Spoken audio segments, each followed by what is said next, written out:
I'll give you the cue.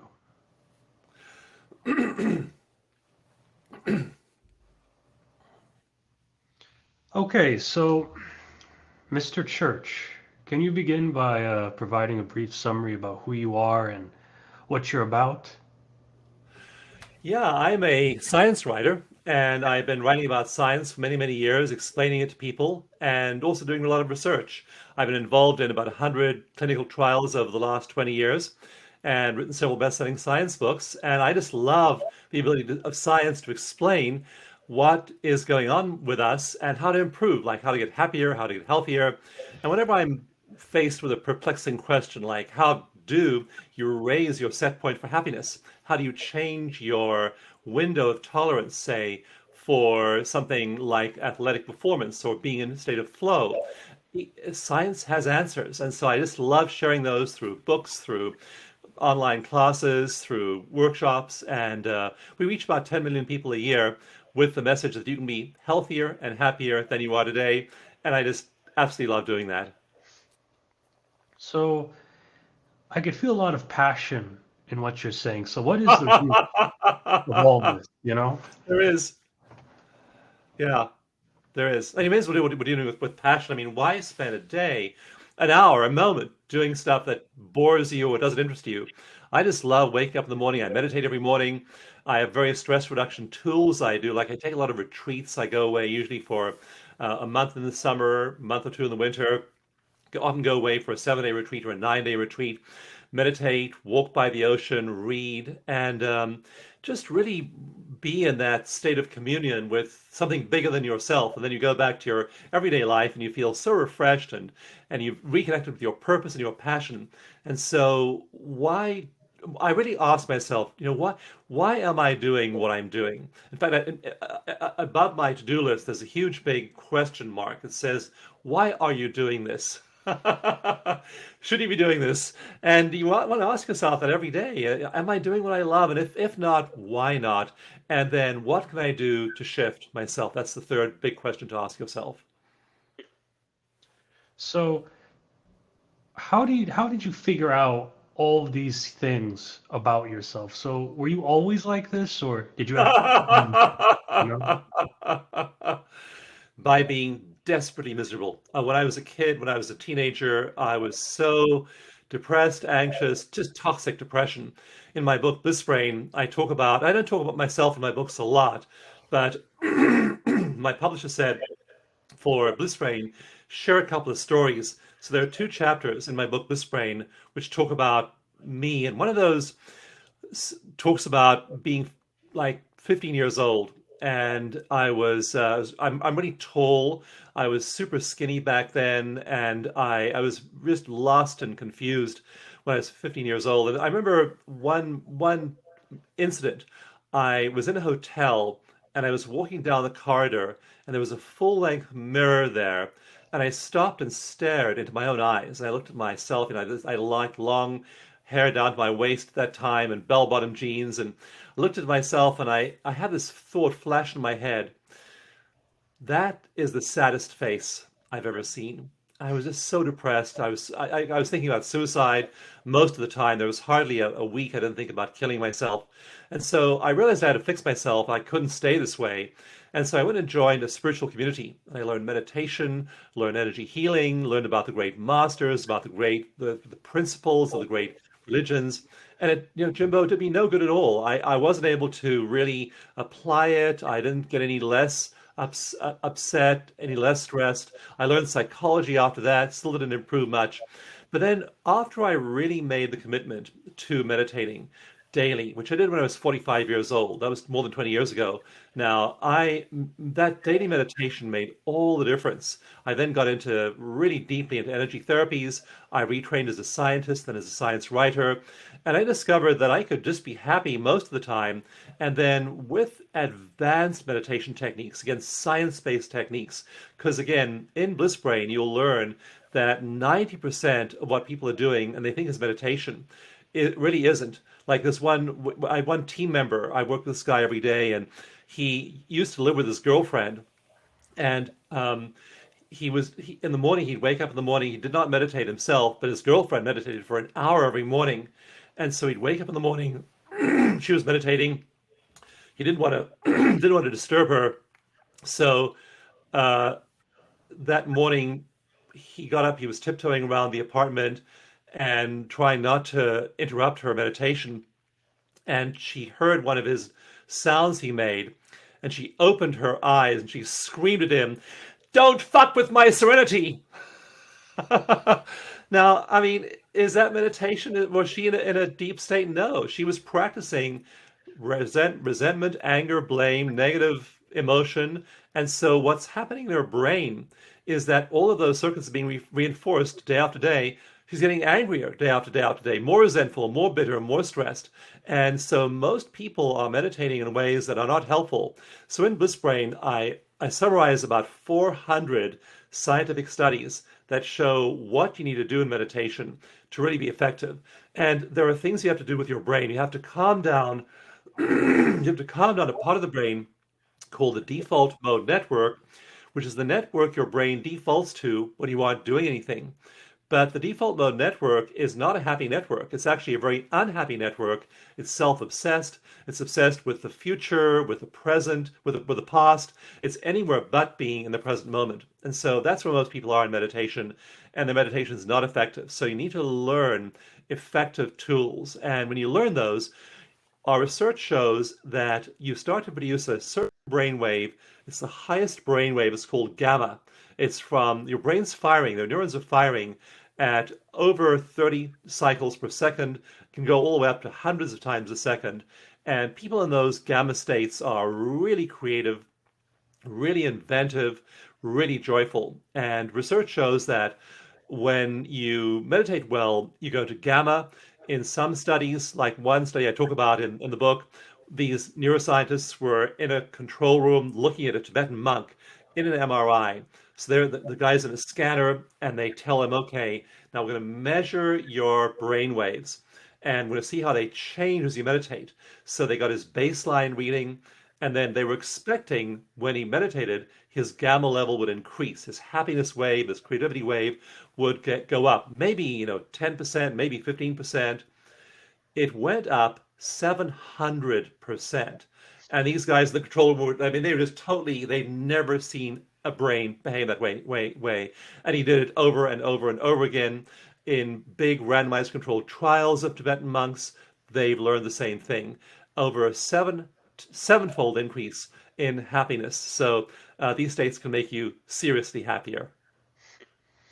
So this brings about a lot of interesting things that I'm thinking about. So what are some common misconceptions that most people have about meditation, or what you had about meditation initially?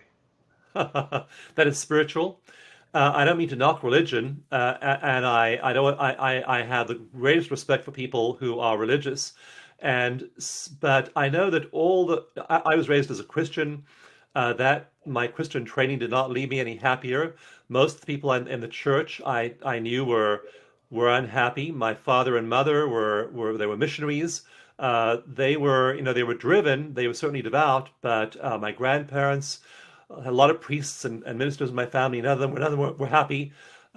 Recently, we've seen huge scandals in Buddhism with teachers abusing their students. We've seen huge scandals in Hinduism with gurus abusing their students. We've seen John of God, this big guy, faith healer in Brazil, now go to jail with over 700 allegations of sexual harassment by his students.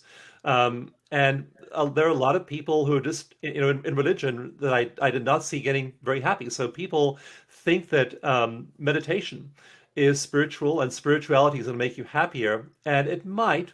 But often spirituality is running away from the real world. People are just going to the monastery or to the ashram or the retreat center, and they're escaping their lives for a while, coming back to the same old reality, because their brain is used to firing in a certain way. And when you're at those set points of happiness, of joy, of creativity, it's hard to change them. So the biggest misconception is that it's spiritual. And what I have people do instead, and this is free on the web, anyone can just Google this, go to this website, download free meditations. We have tons of free meditations available online. And It's called eco meditation. And it's not something I invented. It's just a combination of things like self hypnosis, like heart math. I mean, the Heart Math Institute has put together this beautiful package of getting you to heart coherence. Then you're in heart brain coherence. And coherence just means that your brain waves and your heart cycles are in a certain regular rhythm. And that's one of the keys. So when you do a little bit of acupressure, stimulation of acupuncture points, and you do self-hypnosis, you do simple affirmations, do simple biofeedback exercises. These are physiological ways of getting into that deep meditative state. And it turns out when you do these things, even if you don't believe in anything, I mean, there are atheists and agnostics and people who are mad at God, who do these meditations and they reach these immediate peaceful states. We get emails from people in customer support every week. One woman emailed us and said, her name is Tony Tombleson. She gave us permission to use her quote. She said that I'm just burned out on life, burned out on parenting. I'm in high cortisol stress mode 99% of the time. I've failed every meditation method I've tried. And Dawson, when I sat down to do your 7 steps, like heart coherence, like neurofeedback, like doing these things you have in your meditation method, my mind told me, Tony, you'll just fail again. But when I hit step number 3, and step number 3 is really being in your heart, when I hit step number 3, suddenly I was in this ecstatic state and tears of bliss began to roll down my cheeks. I was where I wanted to be all this time. And that's the magic of science. You know, this isn't my stuff. It's just science and solutions other scientists have found over the last 30 years or so. Now that we have high resolution MRIs, it's like your cell phone or your computer screen. The resolution of EEGs and MRIs has been getting sharper and sharper and sharper for the last 20, 30 years. And now we can see what's going on even at the level of a single neuron in the brain. And these are giving us ways of analyzing brain waves and guiding people to these effective meditation techniques. And we're seeing people get there really quickly as a result. So you don't have to be spiritual or religious. You can be. There's no law of the cosmos saying that if you're a Buddhist or a Hindu or a Jew or a Taoist, you can't get there. But you can get there regardless of your beliefs. That's quite interesting. And there's different types of meditations, right? So there's, transcendental, there's Yep. mindfulness, there's some people that use the beads. Now, Yes. what type of, Yeah, breathing. yeah. There's yoga, movement, qigong, grounding. There are basically 7 kinds of meditation that I cover in Bliss Brain. And I encourage people, so this method is just a combination of things that'll get you there. But you can do it while you're walking as part of a walking meditation or qigong or movement. You can do it while you're doing other kinds of meditation. Like my friend Jack Canfield, who is the co-author of the Chicken Soup for the Soul series. He uses my meditation method and then he does his meditation method. With his students, he'll do that first. So there are different styles, and you want to play around. Like maybe Qigong really is good for you. Maybe yoga really moves the needle for you. Maybe it's the breath work that does it for you. So I encourage people to play with all those different styles of meditation and see which one works best for them. So is there any best meditation technique, or is it the one that you can stay consistent with? Well, it's a really good question. And one interesting finding we're now seeing in studies of meditators is that it changes over time. So the person that was getting a lot out of chanting, for example, for a few years, now suddenly chanting's not moving the needle. How do we know that? We hook them up to an EEG, look at their brain patterns, and discover the default mode network's turned on. Now, what you want to see is the default mode network turned down. It's the self-referential thinking network. In other words, I'm thinking about me. And you want to dial down the activity of those brain regions because I call it the me show. The me show usually is the suffering self. It's all the bad stuff that happened to me in the past and all the bad stuff that might happen to me in the future. And for your ancestor 100,000 years ago, running that script, the tiger that almost ate me yesterday, the tiger that might eat me tomorrow, that was very important for your ancestor 100,000 years ago to obsess about that tiger. And so our brains have developed this default setting of going to thinking about that whenever there's unused mental capacity available. But nowadays there are no tigers. No one's getting eaten by a tiger. No one's having to fight in a war. Very few of us, anyway. And so our brains then default to thinking about. My wife pointed out to me today that this shirt doesn't really match this T-shirt. Oh, good Lord! Here I've mismatched clothes. Um, I'm thinking about what will I do next? What did I do yesterday? What deadline am I missing? I'm worried about all this stuff, and I'm not in the present moment. And so you really need to get to the point where you shut down the default mode network and then you dial up the empathy network. And what we see in people who are master meditators is they've learned to dial down that suffering self. They've learned to dial down that part of the brain. That's how we know it's an effective meditation for them, because their default mode network goes dark and their empathy and compassion and joy and happiness circuits, again, 700% increase in happiness. So those are super happy brains. And the good news is they get happier. I've just been doing some interviews with people who are long-term meditators. Some of them have been meditating for over 40 years, and now they're using my science-based combination meditation, and they're getting even happier. In these Tibetan monks, some of them have done 40,000 hours of meditation in their lives. Others have done 60,000 hours, and even between 40 and 60,000 hours of meditation, the brain keeps getting happier. So there's no end. You get happier and happier and happier until you die.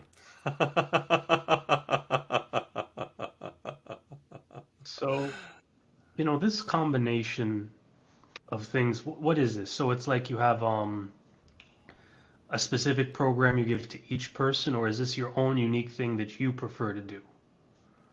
It's a universal set of practices. It's 7 things you do, and they're drawn from science. So I'll just give you one example, Jimbo. One of them is that there's a nerve that runs down the center of your tongue called the hypoglossal nerve. It connects to another huge long nerve, the longest nerve in your body, the vagus nerve, which then the vagus nerve connects to your heart, your lungs, your immune system, your digestive system. Everything is governed by the vagus nerve, and it is the relaxation nerve of your body. So when the vagus nerve is sending signals, your body relaxes. And so when you relax your tongue on the floor of your mouth, that sends a relaxation signal to your vagus nerve, which relaxes your whole body. So you're relaxing only one muscle, your tongue. With your tongue relaxed, in fact, try this right now. Relax your tongue. Everyone listening, just try this right now. Relax your tongue on the floor of your mouth. Now try and get mad about something. Think about something annoying that happened or is happening right now in your life. Try and get annoyed, but keep your tongue relaxed, and you will find it's impossible. You're sending a mechanical signal to your vagus nerve to relax, and even though if your tongue's relaxed, even though you're thinking about something annoying, you can't get mad because you're sending a relaxation signal to your body through the vagus. So mentally, you're remembering an event that's a bad thing that you're nervous about or anxious about or annoyed about or resentful about, and you're relaxing your tongue and giving your body a second signal to relax. Now it understands that that deadline you're thinking about or that bad thing that happened is not a tiger. And when it knows that, it relaxes, and then you're fine. That's just one of the techniques we have as part of that package. Yeah, that's quite interesting. I've also heard that you should extend your exhales and shorten your Yes. inhales. That also works too. Yep. Um, And that's just, yeah, that'll do it. yeah, so you definitely know what you're talking about. And another thing is, what was um what was the thing that kind of pushed you to kind of build your own type of brand around this? Kind of get more into the business side, you know? Did you ever go into an ice cream store or a gelato store and you look at all the flavors there, and there's chocolate, and there's there's pralines and cream, and there's Rocky Road. There's all this yummy stuff there, and you can't make up your mind what you want. I've seen people stand there for like 3 minutes trying to figure out which one variant to have. And so I I was like that with meditation. I thought, we know heart math's good. We know EFT acupressure tapping is good. We know that neurofeedback's good. But what if we just stack them all on top of each other? What if we build an ice cream cone and we stack the vanilla on top of the rocky road, on top of the pralines and cream, on top of the chocolate, and we have a huge big stack of techniques here. And I did this for the first time in 2008, and I did it in front of a whole audience, and I was amazed that many people after trying this combination said after the meditation session that they'd never reached such a deep state in their lives before. And so we've heard this now from thousands of people. We've done several clinical trials. And so I began to realize this was useful. So I stuck it up on the web for free. I just put it up on a web page. And my webmaster came to me in 2015 and said, Dawson, do you know we're getting organic traffic of 10,000 visitors a month to that page? I was like, whoa, people were just really benefiting from, I called it eco meditation, ECO meditation. And you can just get it for free at ecomeditation.com. So I had it up there. Now the page looks beautiful, but back then the page looked horrible. But people were using it. And so now we then began, we have research. We've done several clinical trials. We've done an EEG study. We've done a really large scale MRI study. And in 28 days of eco meditation, 22 minutes a day, it literally changes the structure of your brain. Now, this is something which is astonishing. I mean, if I work out and I do, say, a bicep curl for a few weeks, my biceps will get bigger. And if I do a bicep curl properly for a few years, they'll get a lot bigger.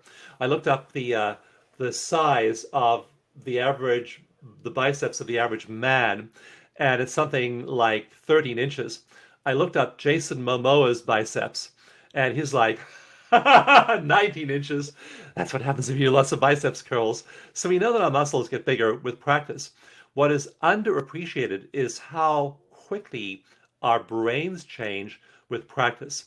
In Bliss Brain, I have the story of one TV journalist, and he wanted to learn mindfulness meditation, but he had a TV crew at his disposal, so he took the whole crew into an advanced neuroimaging lab where they measured every single component of his brain down to the last neuron, and they saw how much volume there was in each part of the brain.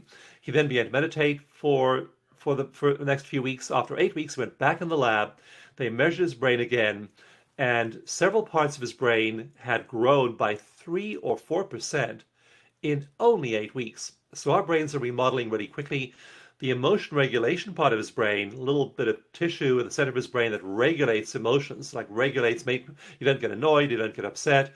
If there's enough tissue in that part of the brain, the emotional regulation circuit grew by 22.8% in 2 months. People have no idea that they are actually remodeling their brains by what they do with their minds and their consciousness. So with eco meditation, we found that in just 28 days, people were shutting down the default mode network, lighting up the empathy and compassion networks, and they were feeling much, much better. It's quite interesting. And what happened to the amygdala as well? Because I've heard with some types of meditations, the amygdala also shrinks as well. And the amygdala is sort of the fear kind of signals. Yeah. Yeah, in Bliss Brain, I call it, in my book Bliss Brain, I call it the fire alarm of the brain. When it sounds, it sends a signal down through the nervous system and you freak out. I mean, you're full-fledged fight or flight. And the amygdala is really important. And what happens in long-term meditators is it atrophies. It's like a muscle you don't use. It just starts to wither away because you aren't in fear mode. You aren't in stress mode at all.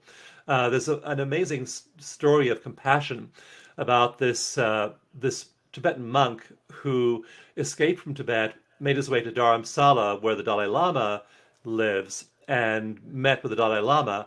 And his monastery had been destroyed by Chinese troops, and the monks had been tortured. Some had been killed. They'd been driven out of their monastery. And the Dalai Lama said, it's 1,000 miles from Tibet, from Lhasa to Dharamsala here, and you've been on a long journey, you've been through this nightmare experience. What was the moment of greatest danger to you in that journey? And he held up his hand, the monk held up his hand, and he had a little finger and a thumb, but all these three fingers were missing. And he said, the soldier, Chinese soldier, cut off my fingers. And when he cut off this finger, it was so painful. I didn't know how I would even survive the pain. When he cut off this finger, it was even worse. But when he cut off this finger, that was my moment of greatest danger because I almost lost my compassion for him. When he cut off the other two fingers, I thought, what is it like to be a Chinese soldier cutting off the fingers of a Tibetan monk?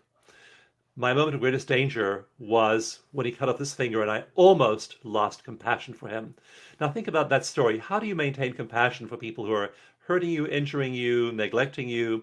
And yet these monks are so centered in compassion sometimes that their amygdala isn't firing. So over time, that amygdala shrinks. I mean, a lot of these people in these master meditators, they did not have easy lives. They had very difficult lives, and they have learned to be calm and stable through it all.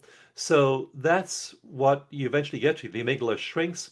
Another part of the brain that shrinks is called the nucleus accumbens, and that's involved in cravings. If you're craving chocolate, alcohol, drugs, cigarettes, whatever, that craving part of the brain shrinks. You become just a super calm person.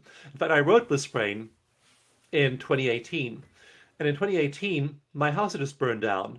On October 9th, 2017, there was a terrible wildfire. It swept through California with gale force winds up to 70 miles an hour. My wife woke me up at 12:45 a.m. We looked out the window. There was a wildfire racing toward our home. We literally sprinted to the car and drove out through the flames. We had no time to get anything. We lost everything. Suddenly, we had no possessions at all. Our office burned down. All of our files and our computers, everything was gone. And we had a very, very difficult couple of years. It was just losing. We lost all our money. Our retirement fund was just drained by having to deal with all of the aftermath of the fire. So we wound up heavily in debt. I'd have an operation. And I wrote a book that year called Bliss Brain because I was meditating and I was in these extraordinary states of bliss every single day. I basically was, even after the fire, 3 or 4 days later, we were meditating together. My wife and I would meditate and we would feel, we certainly, 22 people died. 8 of our neighbors died within 1,000 yards of our house. We mourned them. We mourned the people who died. We mourned the tragedy of 5,400 homes being destroyed that night. It was not like we were just had a big smiley face on our faces all the time, but we were resilient. We had the hardware in our brains of knowing we would survive. We never doubted. We were never afraid for a moment running through the fire to the car. So that's the first chapter of my book. Bliss Brain is called Fire, and it tells that, and then the whole first year after the fire, what happened.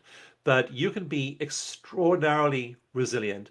And that's the message of the book, the neuroscience of remodeling your brain for resilience, creativity, and joy. That's the subtitle. And your brain gets not just your mind being resilient, a state of resilience, your brain has the hardware of being resilient. And when you have the divorce, you have the job loss, you have the financial crash, you have the pandemic, you are emotionally stable because you have the hardware of resilience inside your brain. So some parts of the brain grow, some parts shrink. You wind up with a remodeled brain that is just a really nice place to live. And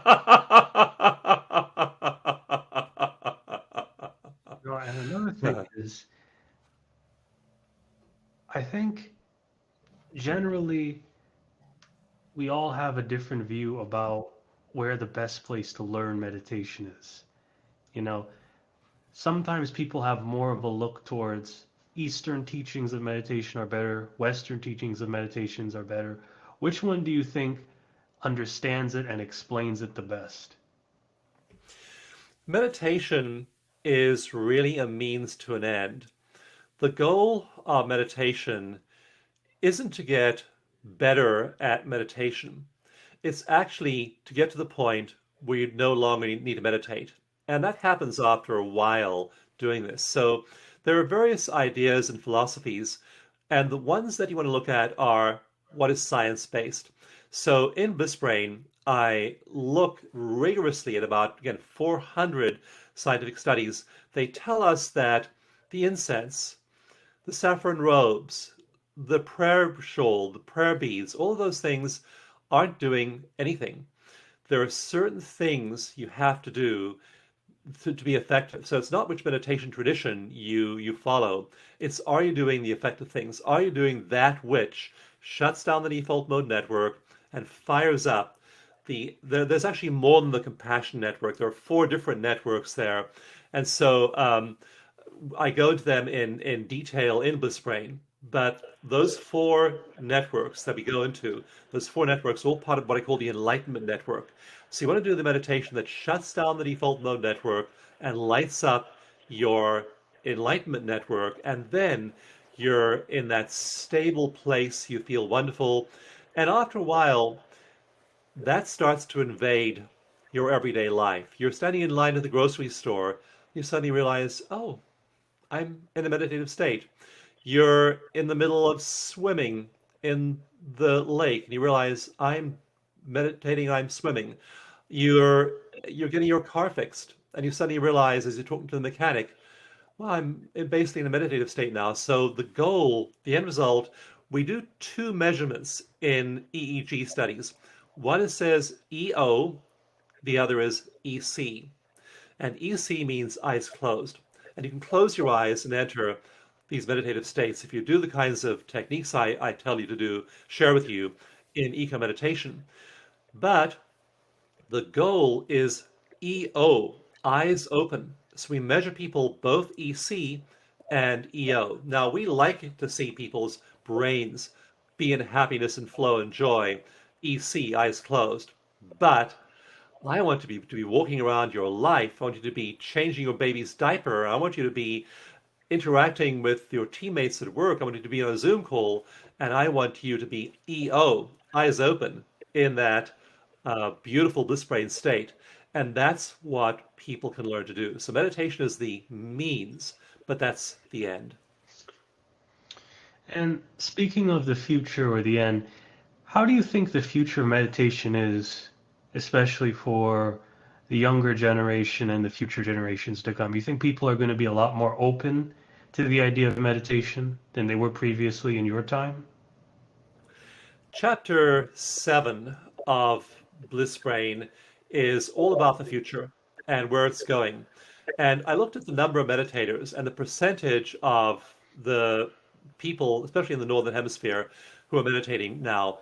And back in 1980, it was about 1%. Now, that 1% figure is interesting because when you look at historical records from Japan or China or India, and they have records going back 1,000 years, it looks like about 1% of the population was doing something to do with spiritual growth then as well. They were monks or nuns, or they were working in monasteries. If you go back to records in Germany and England, also from 1100, from 1300, you see that again, about 1% of people was involved in some kind of enlightenment-based activity. So it's been 1%, it looks like, in almost every culture, in almost every era of human history. 1% of people were focused on enlightenment. It was 4% by 2004, and it had quadrupled between 1980 and 2004. The figure now is 14%. It's going up exponentially. And I can tell you this is going to change our world because research shows that people who are in these calm states of flow are extraordinarily creative, extraordinarily productive. One study by the Defense Advanced Research Agency showed that people in these states are 5 times as good at solving complicated problems. What's a complicated problem? Well, I have a child with autism. What do I don't want to just be medicating him. What do I do? That's a complex problem. You'll be 5 times better at solving that if you have the kind of brain that can get into those flow states of meditation. So there are all kinds of complicated problems in our lives. We're better at life when we do this. If we have 14% of the population doing it, eventually 24% of the population doing it, We're unlocking all that creativity. And so what are our difficult problems as a species? Information warfare, weaponized artificial intelligence, global warming, climate change, wealth inequality. Wealth inequality has been getting worse and worse and worse all over the world. There are a lot of complicated problems we as a human species have got to solve. And these are existential threats, meaning we will die.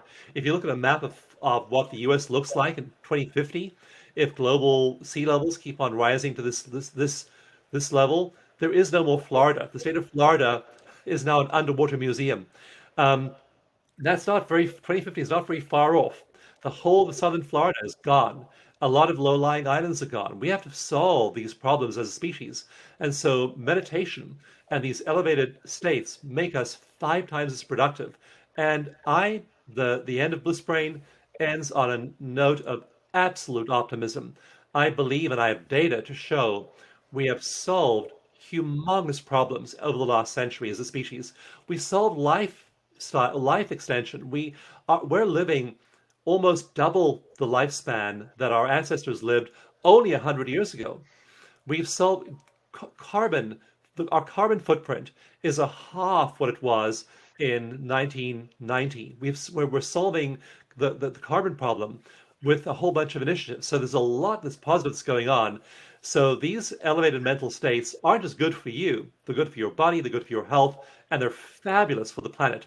So we're going to have a fabulous planet in the next century, driven by these highly productive people who are meditating, who are loving, who are compassionate, who are socially engaged. You don't go into the monastery and just have a good life all by yourself. You are protesting sometimes. You are writing to your Congress member. I've testified before the U.S. Congress committees twice.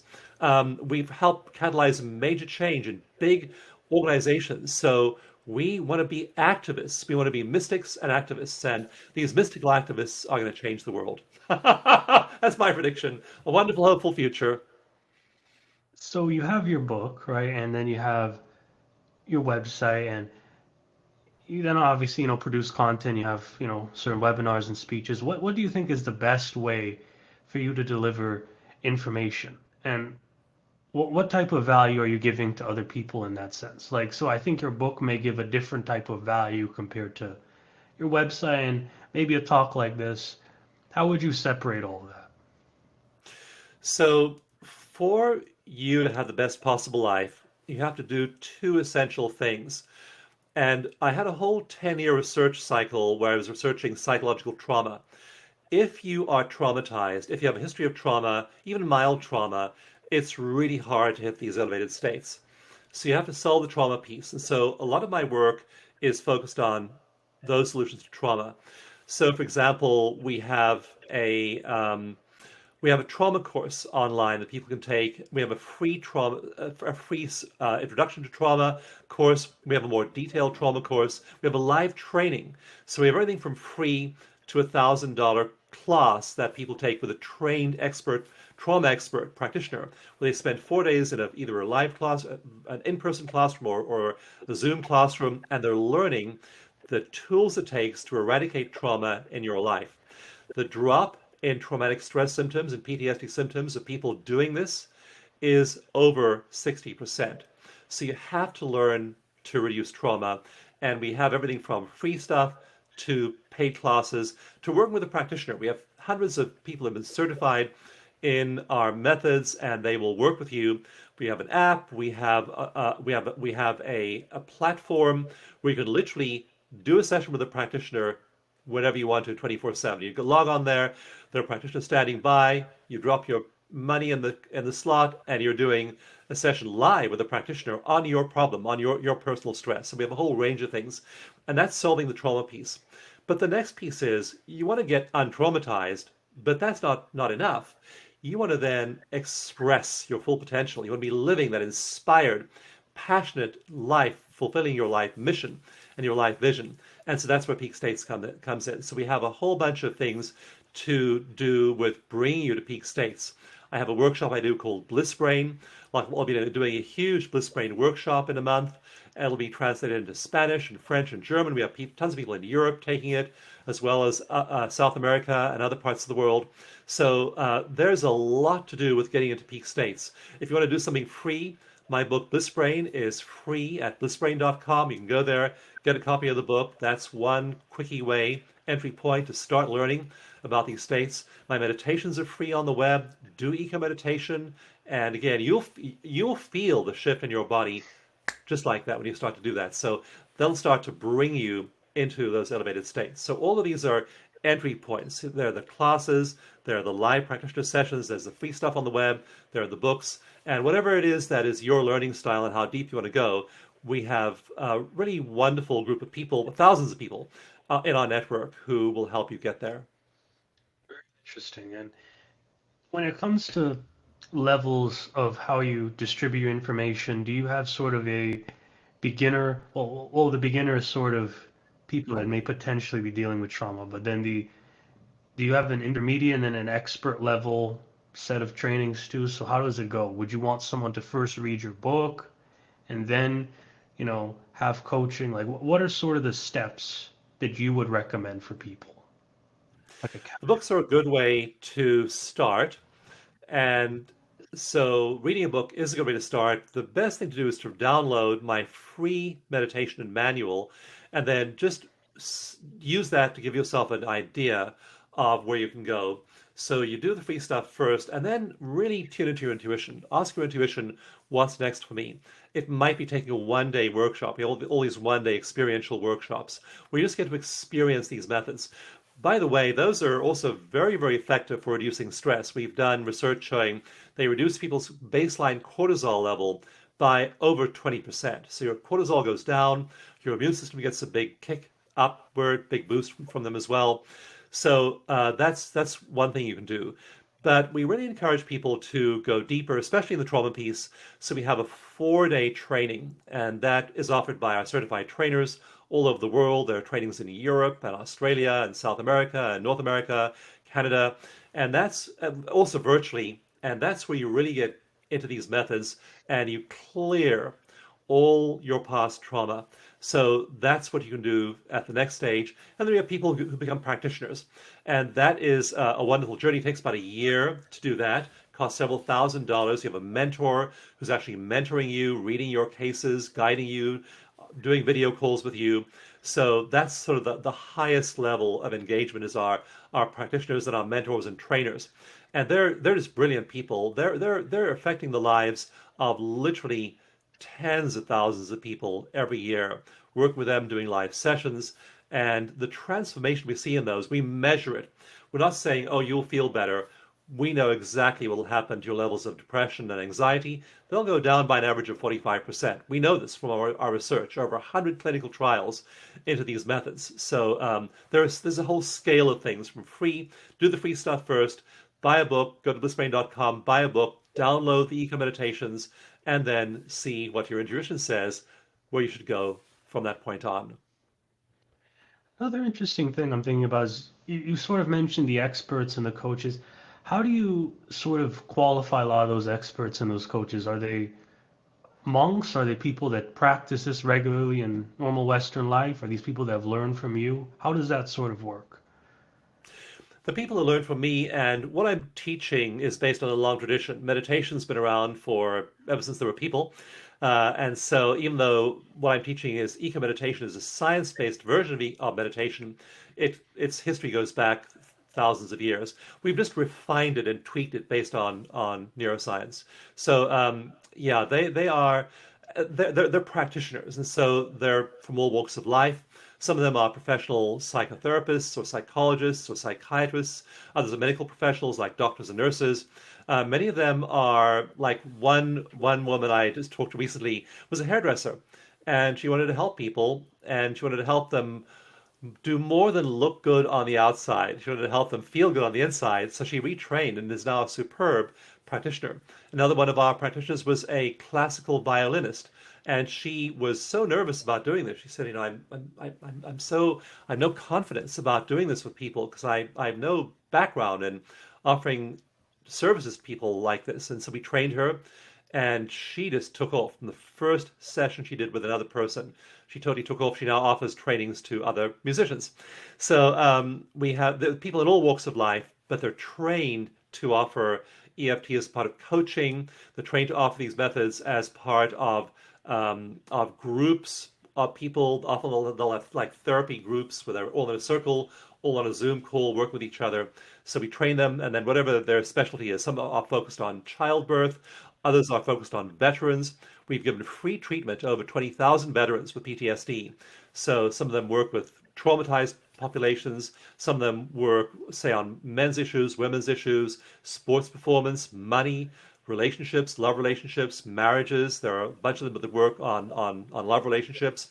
A lot of them work on weight loss and body image and diet, because everyone knows what they should do to exercise, eat better. Do they do it? No, they don't. That's why you need a coach or a therapist to help you. So they're focused on specialties like that. It's quite interesting. So, how would like a health specialist meditation work, for example? Typically, you would meet with your practitioner, you describe your problem. They'll also be using acupressure and visualization and other kinds of advanced techniques. So they're going to have you centering and grounding yourself in the very first moment. So they'll have you describe your issues. They'll almost always have you tune into your body, because working at the level of the mind only isn't a lot of good if your body is still in fight or flight. You can't make positive change happen at the level of the mind if trauma is embedded in your tissues. And so that is the tense shoulders. That's the wrenching feeling in your gut. That's the tension across the back of your spine. And so they're going to have you tune into your body. And then your body's going to start to give you messages. Your body message might be something like, wow, I'm getting in touch with uh, the the boy when I was 6 years old and walking home from school, and there was a boy in his yard, a 9-year-old boy from a later grade in my school, and as I would walk past his house, he would pick up rocks and throw rocks at me. And so I was terrified of walking home past the boy. So we'll have you work on that. And it turns out that your fear of public speaking is actually a fear of being seen by the boy when you were 6 years old. So we'll often have you tune into your body and then find those messages that you got from your body about safety when you were really young. So when you were young, it was really smart to not be seen. You didn't want to be seen by the boy and have rocks thrown at you. So that was, in psychological terms, it's called adaptive. That was adaptive behavior. It made sense to sneak past the boy and not get seen. Now you're 34 years old. You have to give a presentation at work and explain your team's project to a room full of vice presidents, and you're terrified and you don't know why. If you work at the level of the mind and you say, well, I'm just going to give myself some positive self-talk, doesn't work very well, because embedded in your body is this message that if I'm seen, I'm going to get injured by those rocks. So you have to work at the level of the body, work at the level of your personal history.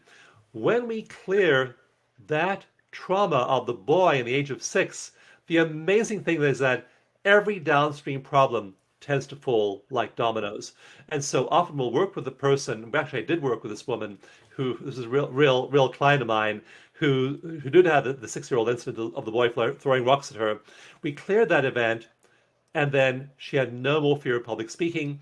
By the end of that workshop, she was standing on stage giving a public speech without any fear whatsoever. In fact, she was really excited about doing that. So that's typically what the course of our work will look like.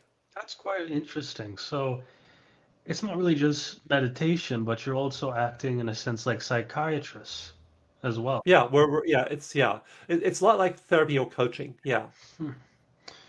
So this is not just meditation, it's the full package, if hmm you will. It's energy therapies. So there are energy therapies like EMDR, which uses eye movements, EFT, that uses pressure or tapping on acupuncture meridians, like this one over here. that we use. There's several on the face, several on the body. So we'll have people tapping, we'll have them doing eye movements, we'll have them visualizing certain things.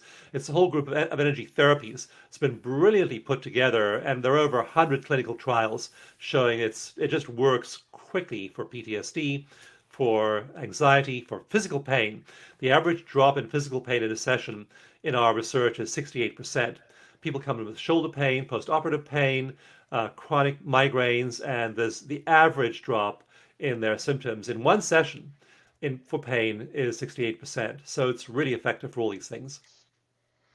And do you have clients that work virtually now more, or do you have a facility? Did you used to have a facility before?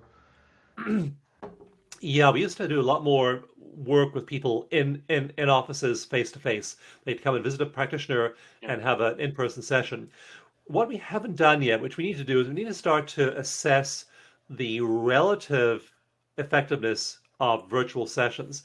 And we're gathering data on that right now to see if, are they half as effective, 80% as effective? We just don't know the answer to that question yet. It looks to us as though they're pretty effective if they're visual. If they're auditory only, if they're on the phone only, no visual, we think they'll be a little bit less effective. We did one study, telephone study. We found the telephone therapy was about what was in that study? It's been a long time since I looked at that piece of research, but it was something like two-thirds as effective to work by telephone. We think it'll be more effective to work virtually. So virtual and kind of working locally, they're both equal in a sense right now, but you still need to do more research on that, right? Yeah, we need to quantify it. So working with phone only, my recollection is there was about 66%, something like that, as effective as in person. So 100% in person, two-thirds as effective by phone.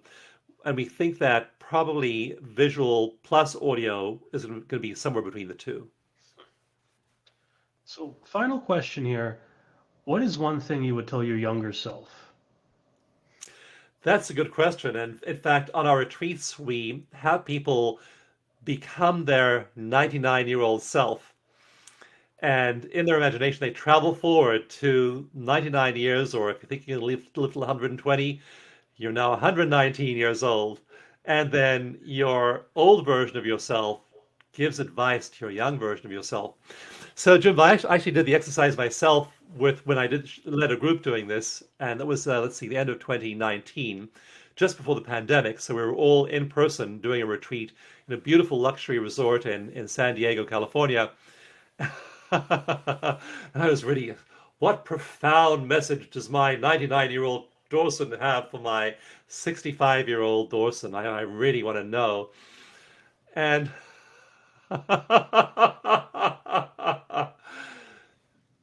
you know what my 99-year-old version of me said to me? It just said, take great care of your body. Because I have to live in this thing for the next 30 years. So take great care of your body because it's the only one you've got. So it's a powerful exercise to do that. And your 99-year-old self or your older self might tell you, take care of your spirituality, take care of your wisdom, take care of your love, maximize the love in your life. Get financially literate. Take care of your financial life. Read books on financial literacy. That's a whole other topic. I don't want to get into it here.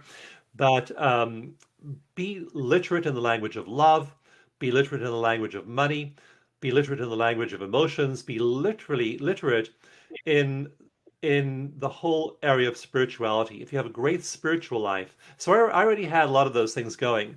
And I was taking reasonably good care of my body. But I up leveled it then. I'm friends with Dave Asprey, biohacker, got advice from Dave, got advice from various other people. And so I really up leveled that. And so you want to consult your older self and ask your older self, what should I do? Which areas do I need to sharpen?